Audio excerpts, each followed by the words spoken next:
নমস্কাৰ ছাত্ৰ ছাত্ৰীসকল। আজি লক্ষ্মীনাথ বেজবৰুৱাৰ লোভ নামৰ পাঠটি পঢ়াবলৈ লৈছোঁ।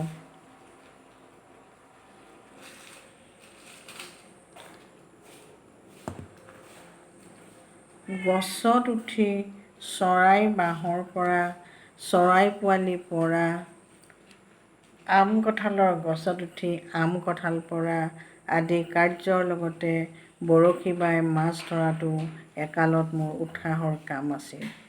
আমাৰ পুখুৰীটোৱে মোৰ মনত জীৱহিংসা প্ৰবৃত্তিৰ উদ্ৰেক কাৰ্যত যে নথৈ সহায়তা কৰিছিল, এই কথা বাহুল্য মাথোন।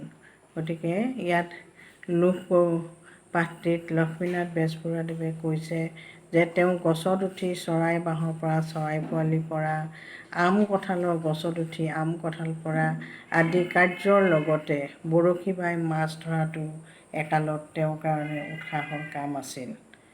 আমাৰ পুখুৰীটোৱে মোৰ মনত জীৱহিংসা প্ৰবৃত্তিৰ উদ্ৰেক কাৰ্যত নথৈ সহায়তা কৰিছিল, এই কথা বাহুল্য মাথোন। গতিকে তেওঁলোকৰ পুখুৰীটোত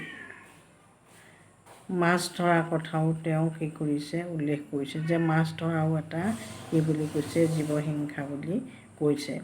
কাৰণ মাগুৰ, কাৱৈ, শ'ল, কান্ধুলি, শিঙৰা, পুঠি আদি মাছক সি নিজৰ গৰ্ভত সাদৰেৰে এনেকৈ ঠাই দিছিল যে সেইবোৰ দেখিলে মোৰ নিচিনা তামসিক প্ৰকৃতিৰ মানুহৰো কথাই নাই। সাত্ত্বিক প্ৰকৃতিৰ মানুহৰ স্বভাৱো প্ৰলোভনৰ দোলেৰে টান নাখাই নাথাকিছিল। গতিকে লেখকে মাগুৰ, কাৱৈ, শ'ল, কান্ধুলি, শিঙৰা, পুঠি আদি মাছক কি কৰিছিল যে খুব ভাল পাইছিল আৰু সেইকাৰণে তেওঁৰ নিচিনা তামসিক অৰ্থাৎ আসুৰিক প্ৰকৃতিৰ মানুহৰতো কথাই নাই। তেওঁ নিজকে কি বুলি কৈছে, তামসিক প্ৰকৃতিৰ মানুহ বুলি কৈছে। আনকি সাত্ত্বিক প্ৰকৃতিৰ মানুহৰ স্বভাৱো প্ৰলোভনৰ দোলেৰে টান নাখাই নাথাকিছিল। গতিকে সকলোৱে এই মাছবিলাক কি কৈছিল যে ভাল পাইছিল, কিয়নো এই মাছবিলাক ধৰি বা খাই তেওঁলোকে ভাল পাইছিল। এদিন মই আমাৰ পুখুৰীত বৰশী বাই থাকোঁতে এবাহ পোনাৰে এটা শ'ল মাছ দেখিলোঁ। গতিকে এদিন কি কৰিছিল লেখকে, তেওঁলোকৰ নিজৰ পুখুৰীতে বৰশী বাই থাকোঁতে পোনা বাঁহৰে সৈতে অৰ্থাৎ মাছৰ পোৱালিৰ সৈতে কি কৰিছিল, এটা শ'ল মাছ দেখা পাইছিল। ৰঙচুৱা পোনা বাঁহ একে ঠাইতে থোপ খাই এনেকৈ পানীৰ ওপৰলৈ উঠিছে আৰু তললৈ নামিছে যে ঠিক যেন একঠা ৰঙা সৰিয়হৰ কিবা এক প্ৰকাৰে দীঘলীয়া হৈ পানীত সেইদৰে উঠা নমা কৰি সাঁতুৰিব লাগিছে। গতিকে শ'ল মাছৰ পোনা বাঁহে, শ'ল মাছখিনি কেনেকুৱা আছিল, পোনা বাঁহ ৰঙচুৱা আছিল। গতিকে সেই ৰঙচুৱা পোনা বাঁহ থোপাই কি কৰিছিল, একেলগে থোপ খাই পানীৰ ওপৰলৈ উঠিছে, এবাৰ তললৈ নামিছে। হঠাৎ সিহঁতক দেখিলে কোনো মনত খেলাব যেন এটা ফুলা পদুম ফুলৰ ভিতৰত চকাৰ চাৰিওফালৰ পাপৰিবোৰে চলিবৰ ক্ষমতা লোভি সেইদৰে চলা ফুৰা কৰিব লাগিছে। গতিকে তেওঁ সেই পোনা বাঁহৰ থোপটো কাৰ লগত তুলনা কৰিছে, যে পদুম ফুলৰ চকাৰ লগত তুলনা কৰিছে। খন্তেকমান একদৃষ্টিৰে চাই থাকি দেখিলোঁ যে পোনা বাঁহৰ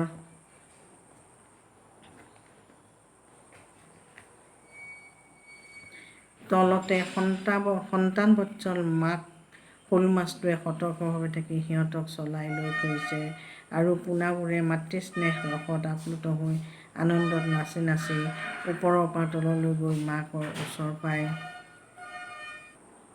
আৰু চঞ্চল স্বভাৱৰ গুণে ততালিকে তলৰ পৰা নাচি নাচি ওপৰলৈ উঠিছে। সেই স্বৰ্গীয় দৃশ্য দেৱতাৰহে উপভোগ্য, লোভীয়া মানুহৰ নহয়। গতিকে পোনা বাঁহ থোপৰ মাক অৰ্থাৎ শ'ল মাছটোৱে কি কৰিছে, যে পানীৰ তলত পোৱালি বাঁহ ৰখি আছে আৰু পোৱালি বাঁহে মাতৃসুলভ আনন্দৰে কি কৰিছে, নাচি বাগি এবাৰ তললৈ এবাৰ ওপৰলৈ উঠিছে। সেই স্বৰ্গীয় দৃশ্য দেৱতাৰহে উপভোগ্য, লোভীয়া মানুহৰ নহয়। গতিকে কবিয়ে কৈছে যে সেই স্বৰ্গীয়, যে আমি স্বৰ্গ সুখ যেনেকৈ লাভ কৰোঁ, সেই স্বৰ্গীয় সুখ কি বুলি কৈছে, দেৱতাৰহে উপভোগ্য বুলি কৈছে। সেই সুখ লোভীয়া মানুহৰ কাৰণে নহয় বুলি কৈছে। নিমিষতে মোৰ হিংসাকুৰীয়া লোভীয়া স্বভাৱবোৰ উত্তেজিত হৈ উঠিল আৰু পিছ নুগুনি নিকৰুণভাৱে বৰলৰ টোপেৰে গধুৰ বৰশীটো পোনা বাঁহৰ মাজত পেলাই দিলোঁ। গতিকে আমাৰ মানুহ জাতিতে কি বুলি কৈছে, লোভীয়া বুলি কৈছে। আৰু সেইকাৰণে লেখকে কি কৰিছে, নিমিষতে মানে তৎক্ষণতে তেওঁ লোভীয়া স্বভাৱটোৰ কাৰণে কি কৰিলে, বৰলৰ টোপেৰে গধুৰ বৰশীটো পোনা বাঁহৰ মাজত পেলাই দিলে। নিমিষতে পোনা বাঁহৰ মাকে মোৰ দৰে পিছ নুগুনি লোভত সম্ভৱতঃ খঙত টোপৰ সৈতে সেই বৰশীটো গিলি পেলালে। গতিকে শ'ল মাছটোৱে কি কৰিলে, অৰ্থাৎ পোনা বাঁহৰ মাকজনীয়ে কি কৰিলে, আগপাছ নুগুনি লোভতে কি কৰিলে, টোপৰ সৈতে বৰশীটো গিলি পেলালে। মই চিপ মাৰি দিলোঁ। তাৰপিছত সেই মাছটো অজলা আৰু আত্মৰক্ষাৰ নিমিত্তে অসমৰ্থ পোনা বাঁহক অনাথ কৰি মোৰ বৰশীত লাগি বামত পৰিল। গতিকে যেতিয়া বৰশীৰ টোপৰ সৈতে বৰশীটো মাছটোৱে গিলি পেলালে, তেতিয়া কবিয়ে কি কৰিলে, বৰশীটো চিপ মাৰি দিলে আৰু লগে লগে মাছটো আহি কি কৰিলে, বৰশীত লাগি বামত পৰিল। মাছটোৱে কষ্টত আৰু মৃত্যুকাল উপস্থিত ভাবি ছটফটাবলৈ ধৰিলে আৰু মোৰ মনেও সেই দিনৰ পৰিশ্ৰমৰ আৰু চেষ্টা সফল হোৱা দেখি উত্তেজিত হৈ উল্লাসত নাচিবলৈ ধৰিলে। গতিকে কি কৰিলে, মাছটোৱে কষ্টত আৰু মৃত্যু কাল উপস্থিত ভাবি ছটফটাবলৈ ধৰিলে আৰু লেখকৰ মনেও যে দিনৰ পৰিশ্ৰম আৰু চেষ্টা সফল হোৱা দেখি উত্তেজিত হৈ উল্লাসতে নাচিবলৈ ধৰিলে। দীঘলীয়া কাম চমু কৰি থ'ব নিমিত্তে মই মাছটো ধৰি মাটিত ঠেকেচা মাৰি দিলোঁ। গতিকে লেখকে কি কৰিলে, যে মাছটো ধৰি পেলাই কি কৰিলে, মাটিত ঠেকেচা মাৰি দিলে। তাৰপিছত খন্তেকীয়া নিষ্ঠুৰ উত্তেজনাৰ পিছত পানীত থকা অনাথ শিশু পোৱালীবিলাকলৈ মোৰ চকু গ'ল। লেখকে কি কৰিলে, যে শ'ল মাছটো মৰাৰ পিছত সেই পোনা বাঁহলৈ অনাথ হোৱা, যিহেতুকে মাকক ধৰিলে, সেই অনাথ শিশু পোৱালীবিলাকলৈ লেখকৰ চকু গ'ল। ভাল নালাগিল। পানীৰ পৰা মোৰ চকু তুলি আনি মাছটোক দিলোঁ। দেখিলোঁ মাছটোৱে মুখেৰে কাপ কাপ কৰিব লাগিছে। ধিমিকি ধিমিকি মাত্ৰ তাৰ ধাতু লৰিছে। গতিকে তেওঁ পোনা বাঁহলৈ চাই তাৰপিছত পাৰত থকা মাছটোলৈ তেওঁ চাবলৈ ধৰিলে আৰু তেতিয়া মাছটোৱে কি কৰিছিল, মুখেৰে কাপ কাপ কৰিব লাগিছে আৰু ধিমিকি ধিমিকি মাত্ৰ তাৰ ধাতু লৰিব লাগিছে। এই দুই দৃশ্যই মোৰ অন্তৰৰ নিভৃত কোঠালিত, নিভৃত চুক এটাত থকা কিবা এটা সচেতন বস্তুত অলপ খোঁচা পিন্ধা কৰিলে। গতিকে এইখিনিতে এটা যে প্ৰশ্ন আছে, যে এই দুই দৃশ্যই মোৰ অন্তৰৰ নিভৃত কোঠালিত, নিভৃত চুকটোত থকা কিবা এটা সচেতন বস্তুত অলপ খোঁচা পিন্ধা কৰিলে। লেখকৰ অন্তৰত আঘাত কৰা দৃশ্য দুটা কি কি? গতিকে এইখিনিতে আমি দৃশ্য দুটা পালোঁ। এটা হ'ল মাছটোৱে মুখেৰে কাপ কাপ কৰিব লাগিছে আৰু দ্বিতীয়টো হ'ল ধিমিকি ধিমিকি মাত্ৰ তাৰ ধাতু লৰিব লাগিছে। এই দুটা দৃশ্যই কি কৰিলে, যে তেওঁ লেখকৰ অন্তৰৰ নিভৃত কোঠালি, নিভৃত চুকত থকা কিবা এটা সচেতন বস্তুক অলপ খোঁচা পিন্ধা কৰা যেন পালে। কিন্তু মই তালৈ বৰকৈ মন নিদি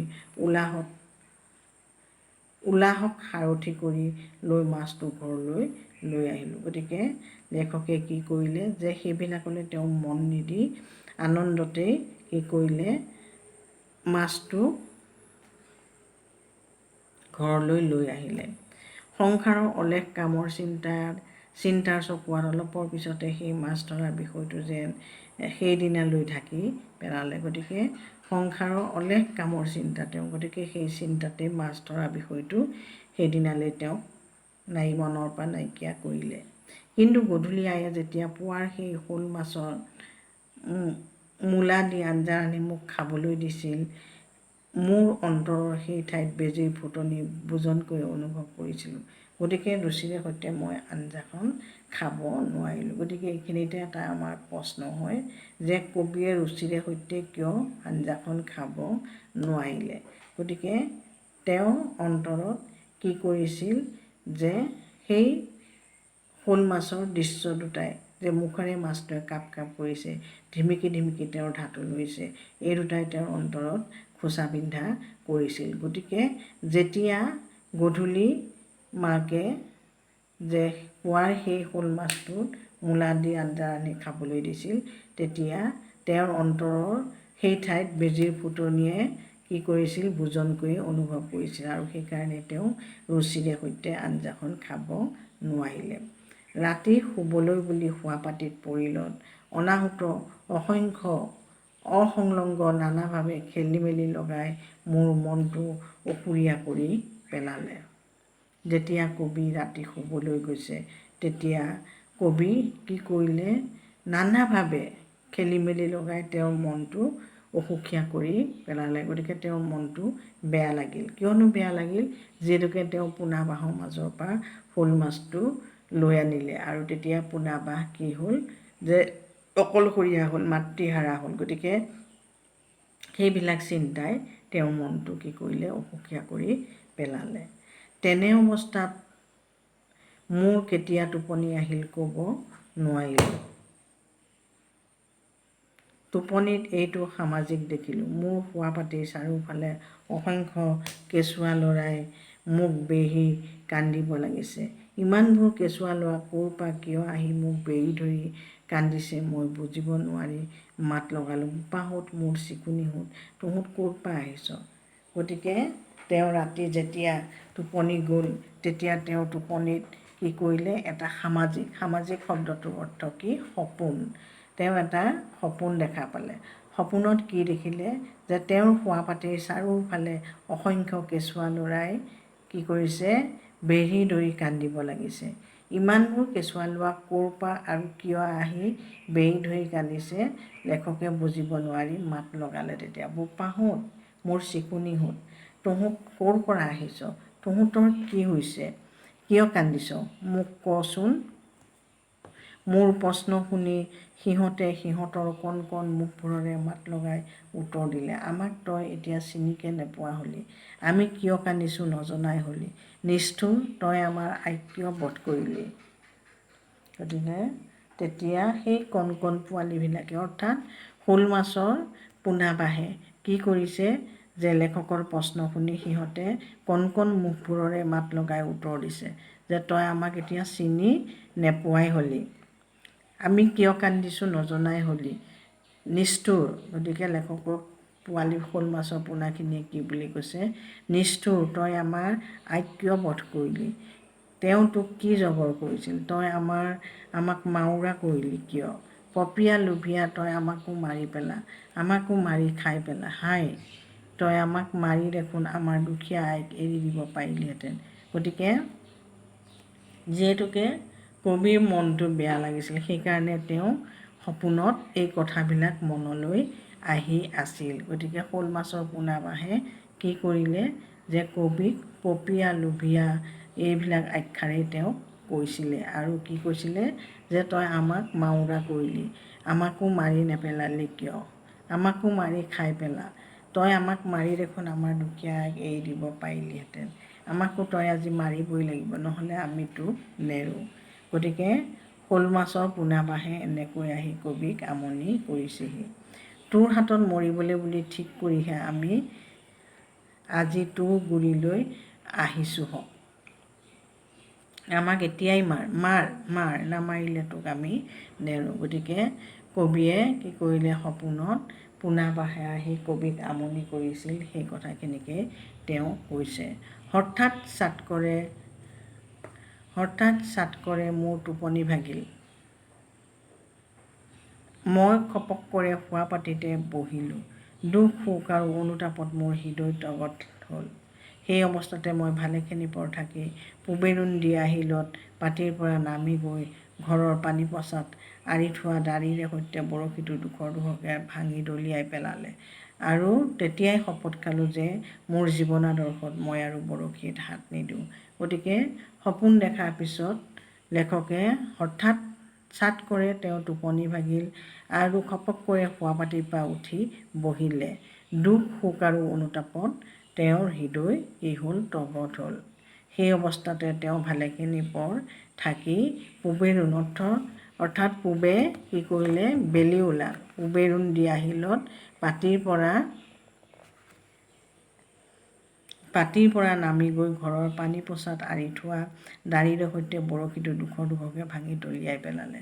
গতিকে ঘৰৰ পানী পোছা, এতিয়া পানী পোছা মানেনো কি, যে দুটা ঘৰৰ মাজৰ যিখিনি ঠাই সেই ঠাইখিনিতেই কি বুলি কৈছে পানী পঁচা বুলি কৈছে। গতিকে সেই পানী পঁচাতে কি কৰিছিল বৰশীৰ দাড়িটো আঁৰি থৈছিল আৰু তেওঁ শোৱাৰ পৰা উঠি গৈ কি কৰিলেগৈ সেই বৰশীৰ দাড়িটো দুখৰকৈ ভাঙি দলিয়াই পেলালে আৰু তেতিয়াই শপত খালে যে মোৰ জীৱনাদৰ্শত মই আৰু বৰশীত হাত নিদিওঁ।